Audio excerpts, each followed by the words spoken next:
All right. Jimmy Webb, welcome to Wake Up Hey, on the Live the Dream Media Network. Good morning, my friend. good morning. From Maine. Where in Maine can my wife's from Maine, so that's why I have curiosity of where you're at.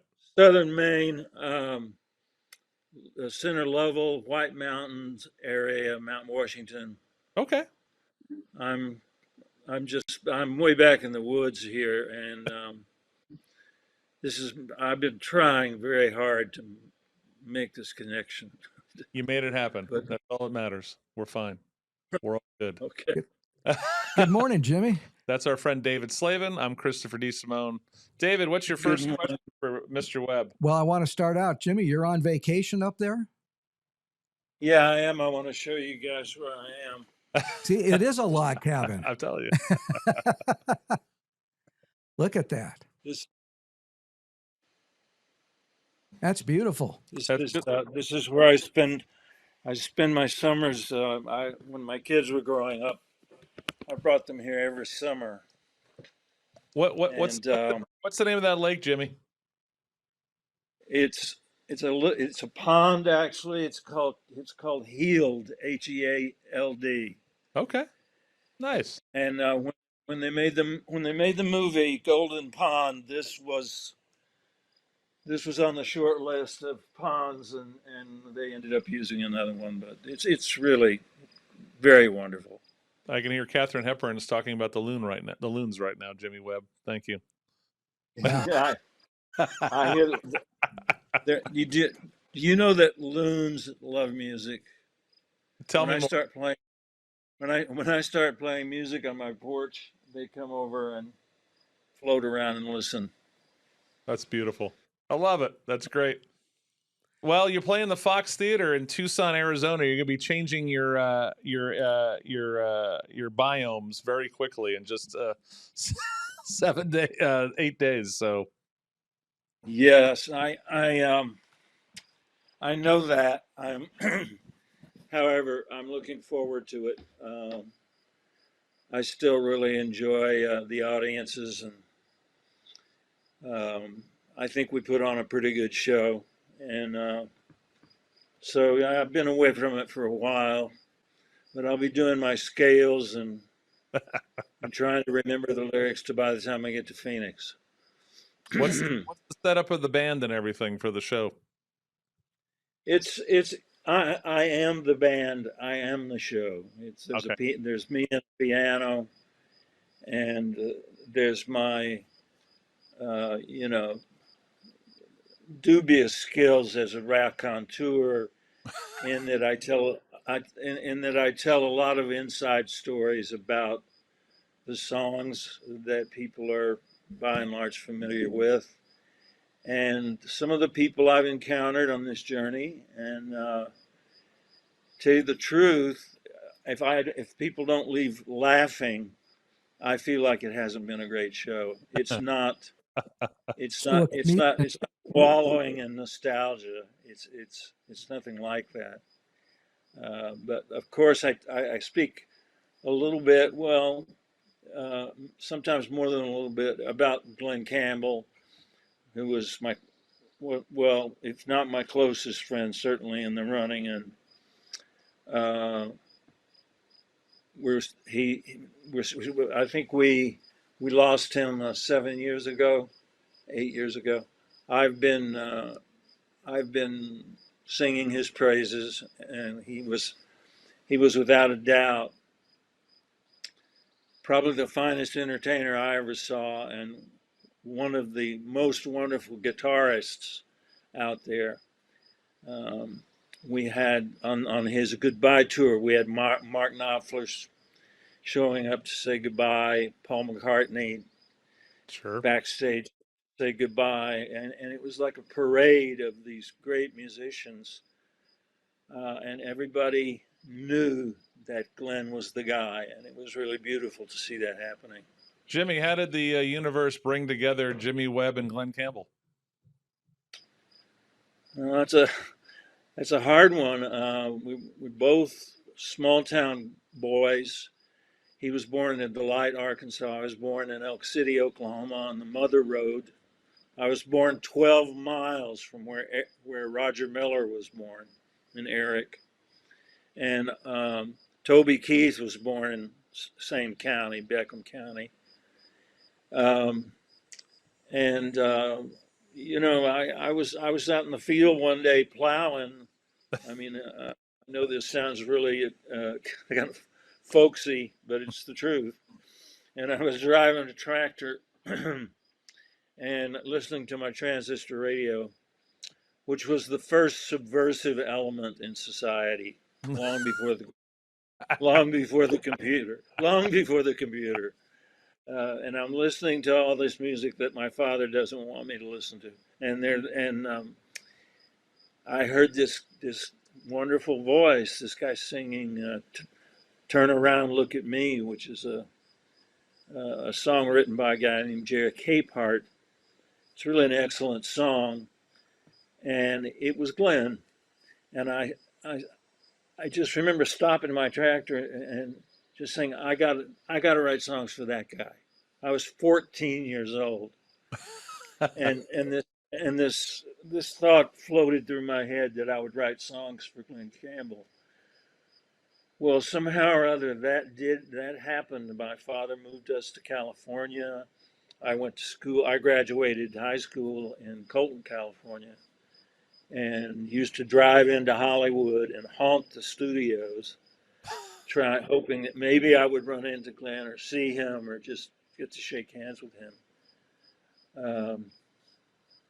To make a long story short, eventually I went to work for Johnny Rivers, and Johnny Rivers played by the time I get to Phoenix for Glenn.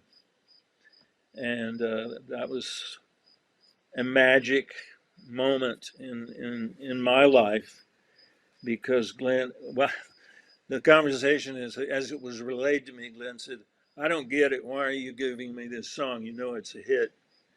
And Johnny said, "Well, you can only have one #1 record at a time." At the time, he had #1 record with "Poor Side of Town," and was Male Entertainer of the Year for 4 years in a row. How quickly we forget. But yep. But Johnny Rivers was somebody who had some power, and he wanted us to get together, and I give him all the credit in the world, because it changed my life, and I've heard Glenn say many, many times it changed his life as well. Johnny Rivers also the guy that got you to the Fifth Dimension. Am I correct? That's right. He started a label called Soul City, and it was really kind of a takeoff on Motown. Get it? Motown, Soul City. And so I had been at Motown, Joe Bet Music. That was my job before Johnny's. And so some people moved off of the label. Mark Gordon left there, and a group called the Versatiles. And the first thing that Johnny did when they signed with him was said, "We have to change this name. The Versatiles isn't making it." So they had a group meeting, and they changed the name to the Fifth Dimension. And I'm there working with them every day. I was a rehearsal pianist, whatever, music director, if you will. And I wasn't above slipping a few tunes of mine in the stack of things that were going to be done. I was all of a sudden in a position to kind of influence the outcome. And up until that point, I felt like pretty storm tossed in the record business. It was a very, I don't know, busy, kind of a hard road to be on when you're 17 years old and you're by yourself in Los Angeles. But I've never regretted it. It's been a great life. I've never had to, in the sense of working for somebody else. I've been able to make a living playing music. I've raised a family. I've met thousands of wonderful people out there, fans, that are the most important factor in the equation, really. And I love each and every one of them, and I like to hear their stories. They like to hear my stories. I like to hear theirs. Yeah. And we've got a story for you. Yeah, we are. And for those listening on the Live the Dream app, we're talking to Hall of Fame songwriter and performer Jimmy Webb. He'll be at the Fox Theater September 10th in downtown Tucson. Just Google Fox Theater to get your tickets. So Dave is going to tell you a story, Jimmy Webb, that you came up in another interview him and I did 8 years ago, where someone invoked your name and we weren't expecting it. So, Dave, lay it on Jimmy. Jimmy, Chris and I are both progressive rock fans of the band Yes, and we had the opportunity 8 years ago to interview John Anderson. And I'm trying to get out of John Anderson his early influences, and I'm thinking Brian Wilson, Good Vibrations.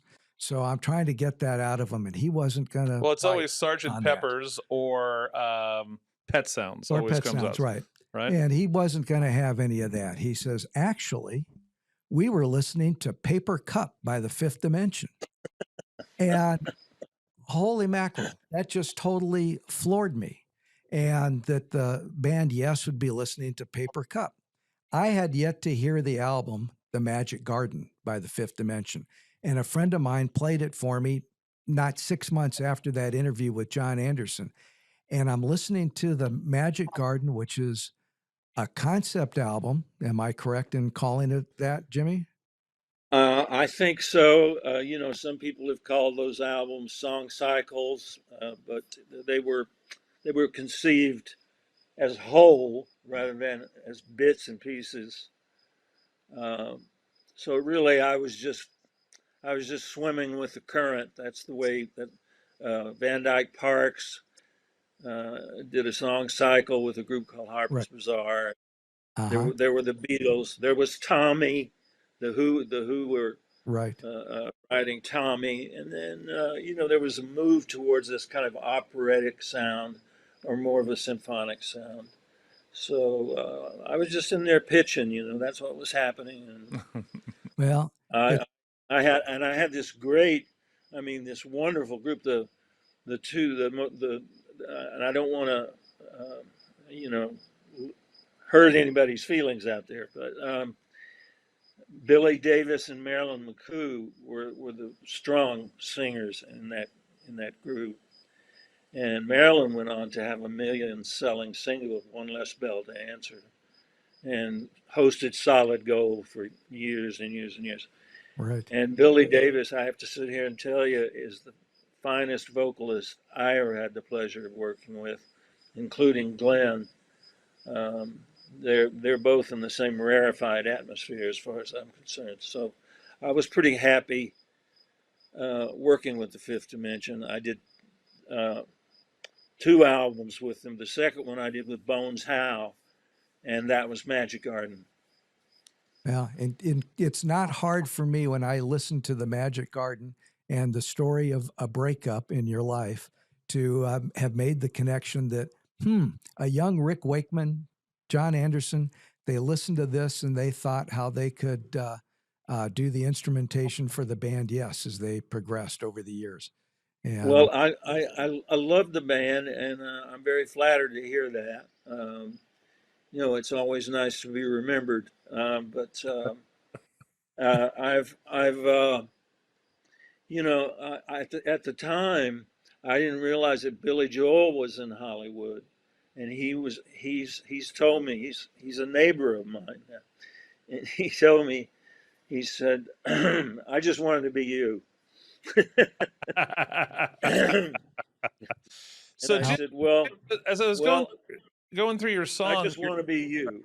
I was going through your songs. Your songwriting style is just very personal, right? Kind of has a little, like Joni Mitchell was very personal with her lyrics and things like that.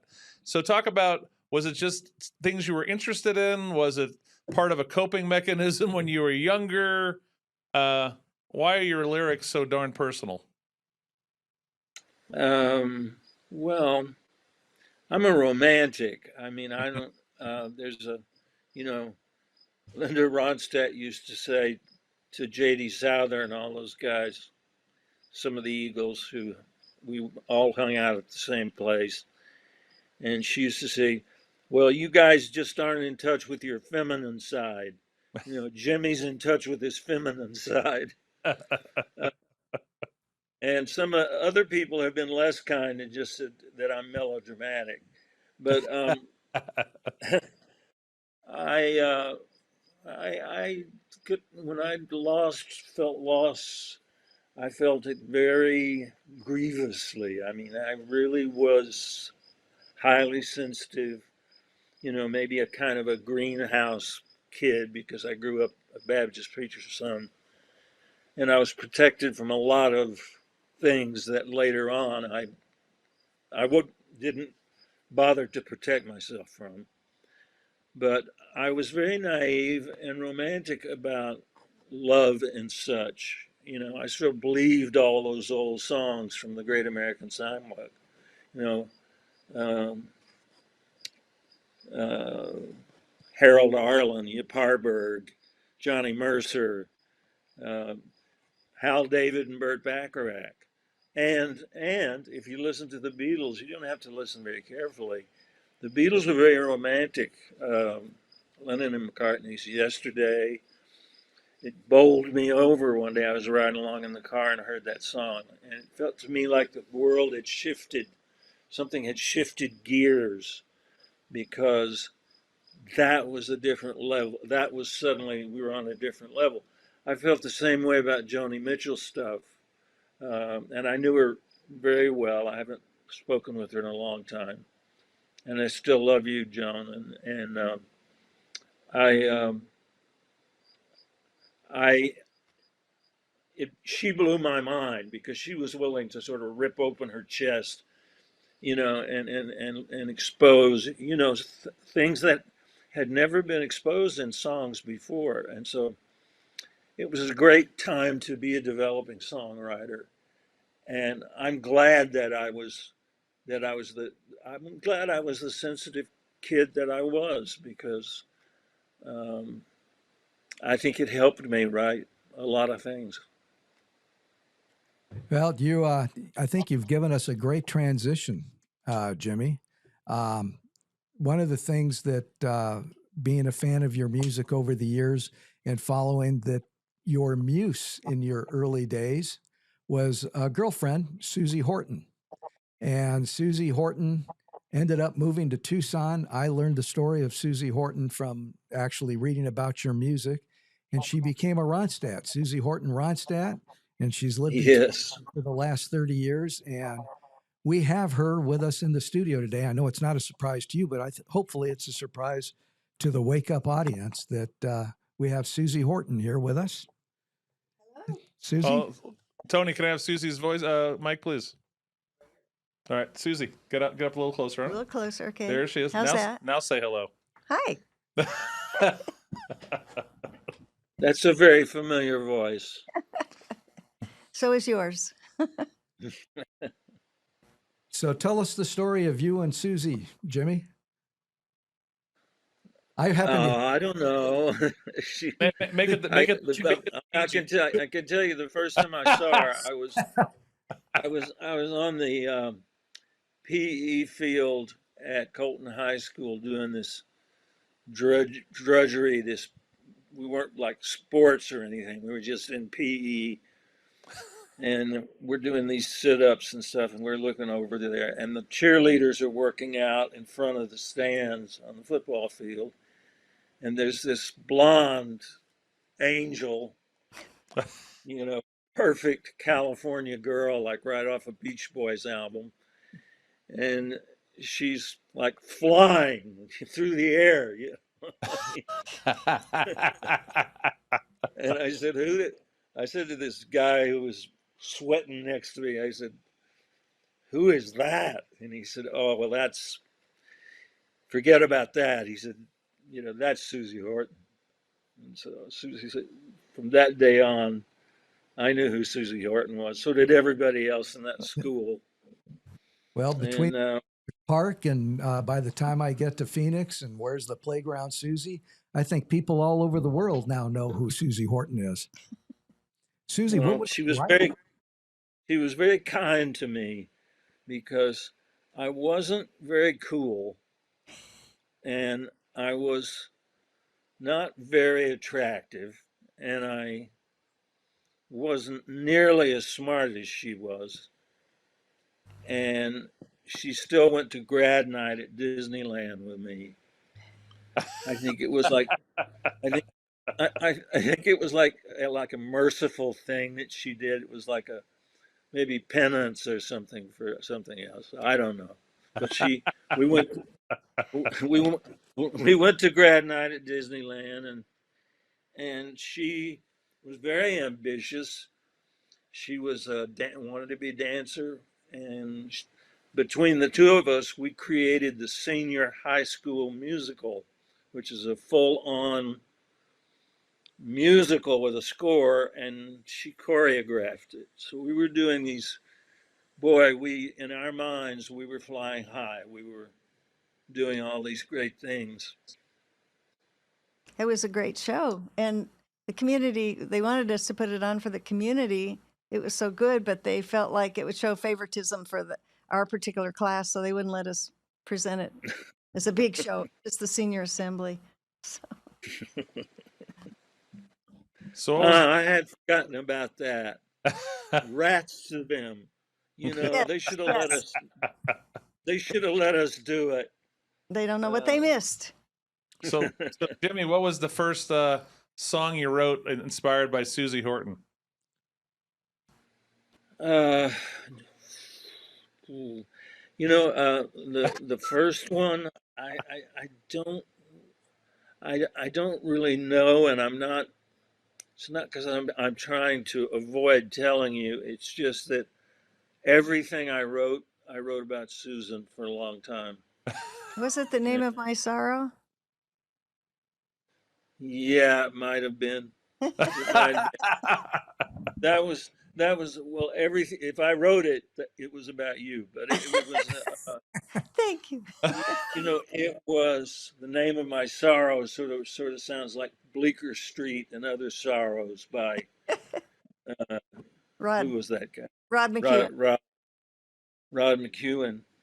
And we were very much into folk music then, Susie. I don't know whether you remember how passionate we were about Rod and the Kingston Trio and who else? Who else was Buffy St. Marie and all these people who were very subtly influencing rock and roll. And if you look at the way rock and roll panned out, Crosby, Stills, Nash, Young, etc., and then Joan, and then the Eagles, J.D. Souther, Jimmy Messina, and Buffalo Springfield.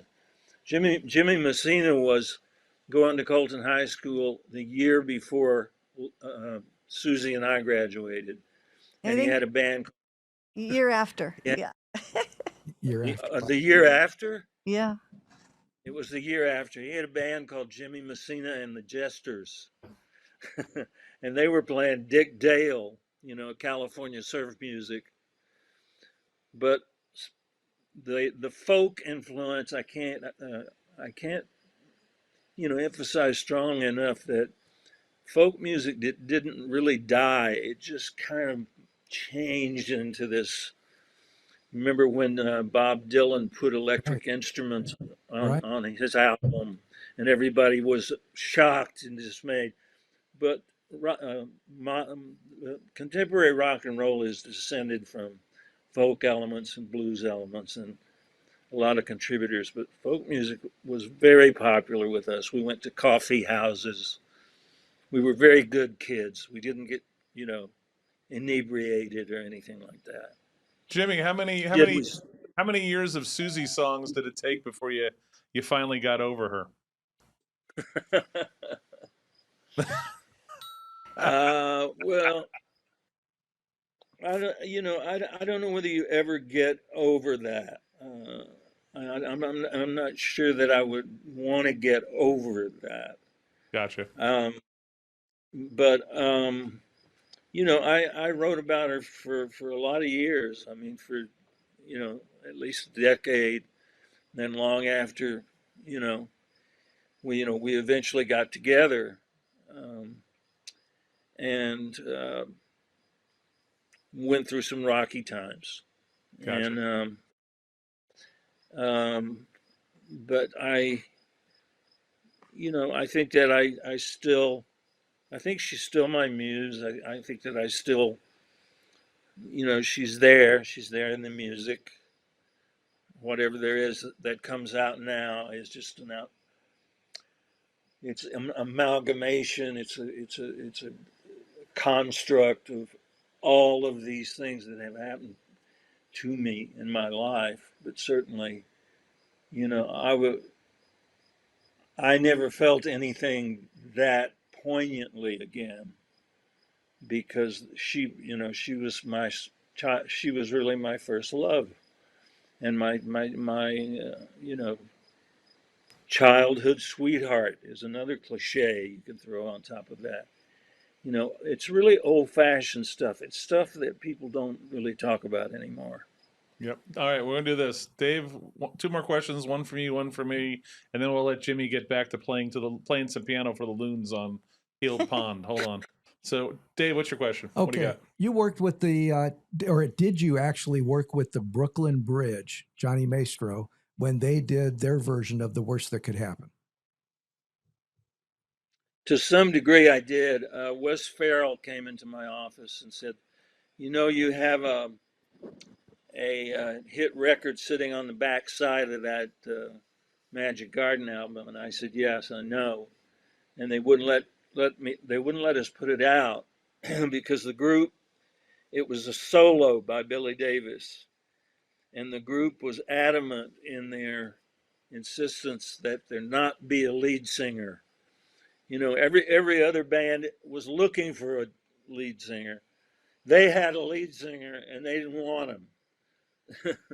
uh, so there, Wes Farrell walked into my office. A wonderful young guy, you know, pretty much forgotten now, but he was married to Tina Sinatra, and died tragically young. Walked into my office and said, "Listen, I want to copy your arrangement of Worst That Could Happen," which is definitely a song about Susie Horton. Um, and and he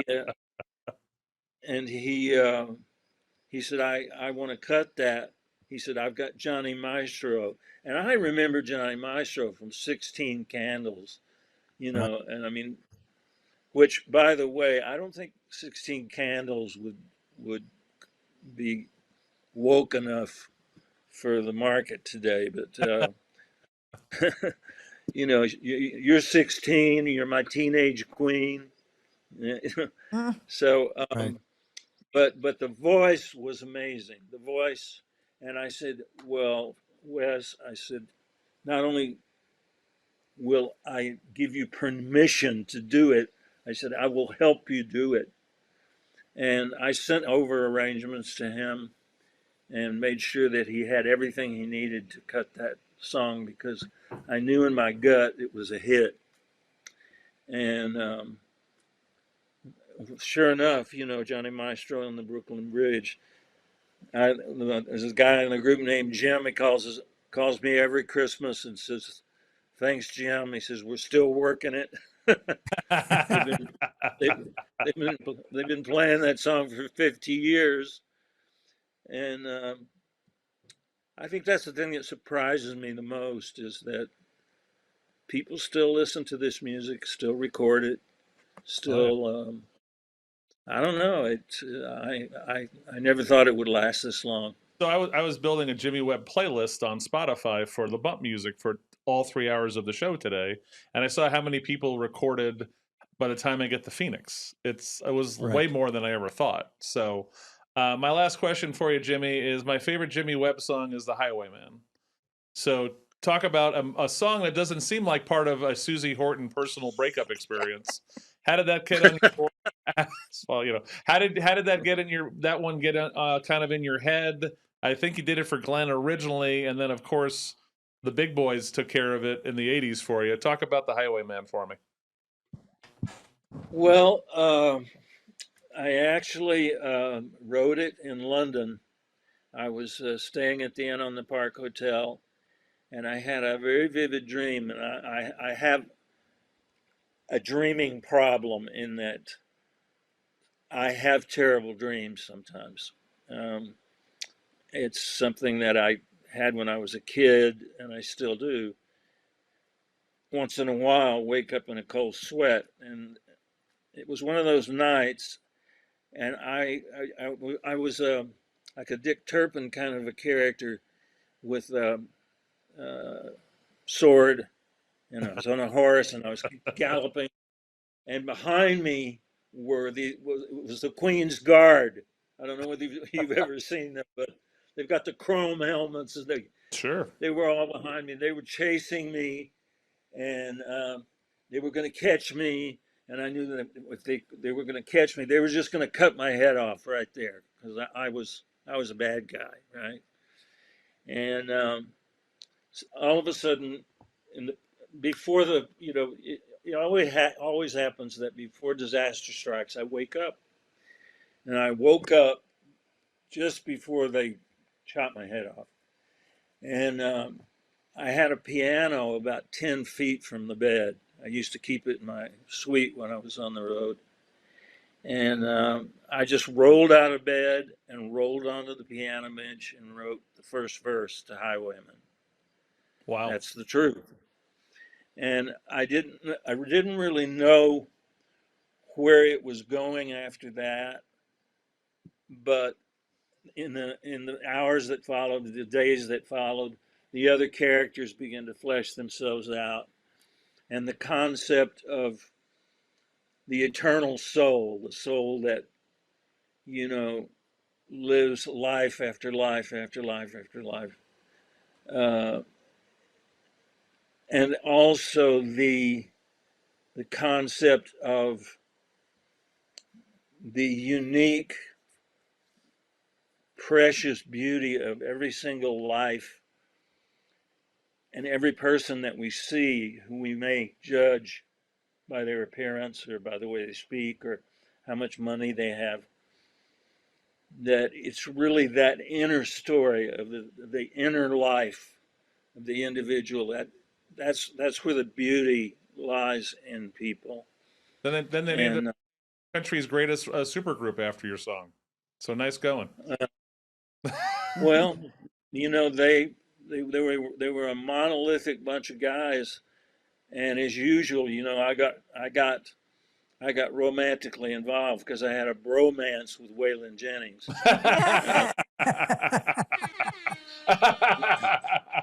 No, no sex. I want to make this clear. I'm with you, buddy. I'm with you. But we were really very close for a long time. I just loved that guy to pieces. And in fact, I'm talking to Scooter now about maybe doing some stuff with him. Love it. And it makes me so happy to think that I would be able to do that and just be close to Waylon again, because he was such a great guy. Well, Jimmy, I could talk to you. We could talk to you for 16 hours and have a good time, but we're going to let you go on your day. I got to get going. An absolute honor and pleasure to talk to you today, sir. Jimmy, thank you very much. Thank you. I'm sorry about the technical problems. We made up for it with great discussion afterwards. We're fine. Don't worry about it. Okay. Thank you very much. All right. We'll see you in Susie, September 10th. Susie. Yes, Jimmy. Susie, I love you. Love you too. Looking forward to seeing you. Yes. All right. Take care. Susie, David, great. Thank you for everything. Wednesday night, September 10th. a week from tomorrow, At the Fox Theater. September 10th, Fox Theater. Jimmy Webb. We got to go. You guys have a great day. Thank you. Thank you. Thank you, Appreciate Chris. it. Thank you, Jimmy. Ron Arenas is coming up next on Southwest Flavor. He has Coach Stewart from the Marana football team, and then U of A NBA player, former Reggie Geary, on Southwest Flavor. You're on the Live the Dream Media. I'll see you tomorrow.